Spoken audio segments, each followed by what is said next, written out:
up, guys, and greetings from Venice. Yep, I'm finally here, back again in Lido, covering the film festival. Going to be bringing you lots of early film reviews for you. So yeah, if you want to stay up to date with all my Venice and Toronto Film Festival coverage, don't forget to click subscribe and follow us on Twitter, Instagram, TikTok, all those links in that video description down below. But yeah, I'm going to kick things off today with the very opening film of this year's festival, which is a new film from Noah Baumbach. And interesting fact, it's actually his first ever adaptation of a pre-existing work. So yeah, he's usually known for writing his own stuff, but yeah, he's adapted something, and he's gone with what many believe to be an unadaptable novel by Don DeLello. Don DeLello, sorry, yeah, Don DeLello. It's called White Noise, and it's a bestseller, but I've never heard of it before, and yeah, it's been picked up by Netflix. This is actually the first ever Netflix film to open the Venice Film Festival. Little fun fact for you there. Just gonna say this right out the gate, I haven't read the book, so I can't tell you if this is a faithful adaptation of the book. I just went into it blind, not really knowing anything about it, and just thought I'd just let Noah Baumbach do his thing and see if it was any good and just watch it objectively as a film. And so what did I think of White Noise? Well, it's something, I'll say that.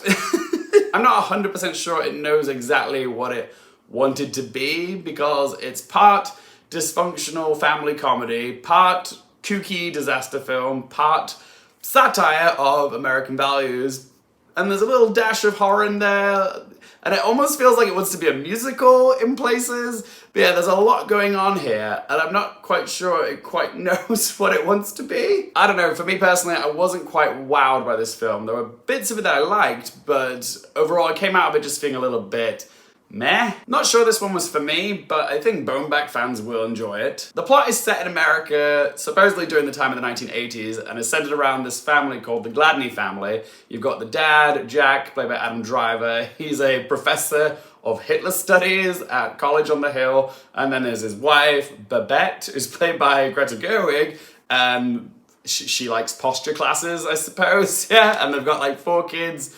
Most of them were kids with the partners of previous marriages from Jack and Babette.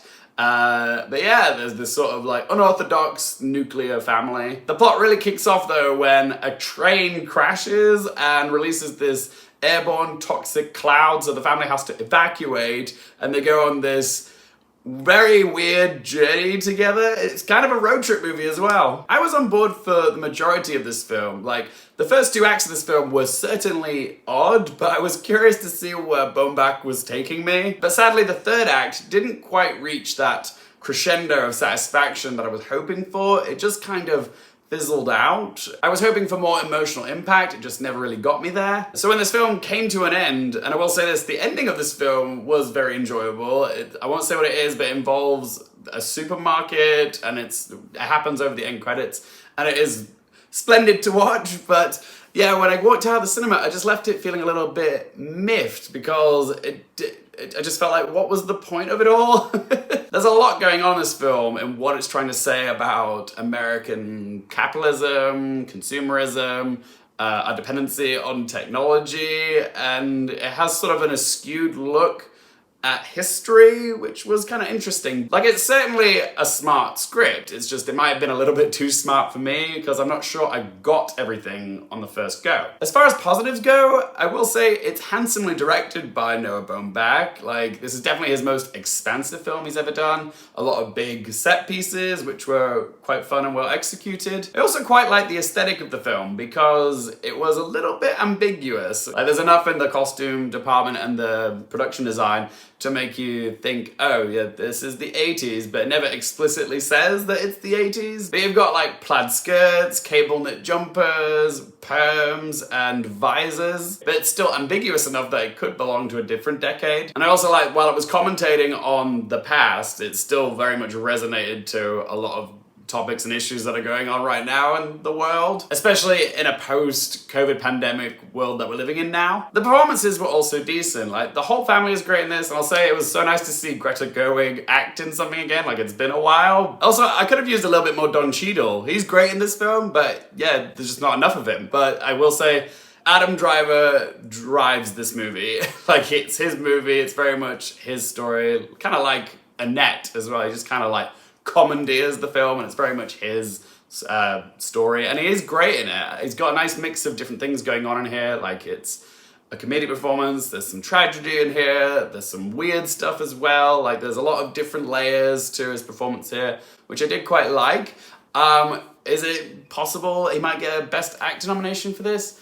I don't really see it happening. As much as I would like to be proven wrong and see Adam Driver get a Best Actor nomination, I don't know if this film is gonna click with audiences enough. Like it's probably just a bit too oddball for people to like really go, oh yes, this performance deserves an Oscar nomination.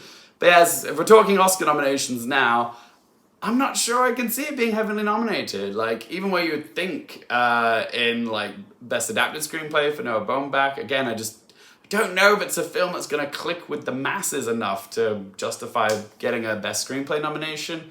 But yeah, like, it's still good in the technical elements, like the costumes and production design is great. But yeah, I'm not sure. I just don't know if this is, like, an Academy type movie. Also, the score by Danny Elfman, it's fine, but it's not really memorable. Like it didn't grab me while I was watching it. So I was like, okay, like it's passable. But as always, guys, it is just one bloke's opinion. I would love to hear from you guys if you think White Noise is gonna get some Oscar nominations. Which do you think it might be nominated for? If you have opinions, let your voice be heard in that comment section down below. Also, if you enjoyed the video, help me out by hitting that little thumbs up button. So let's ask them 3 questions. Firstly, would I watch this again?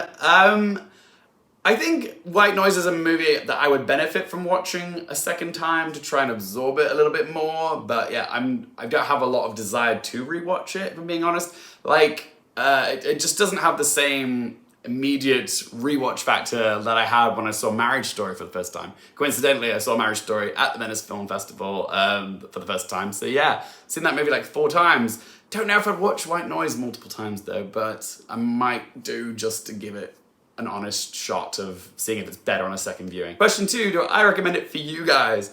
Who do I recommend this film for? I guess I could say it's for the Baumbach fans. Like, it's still quirky in that Baumbach way.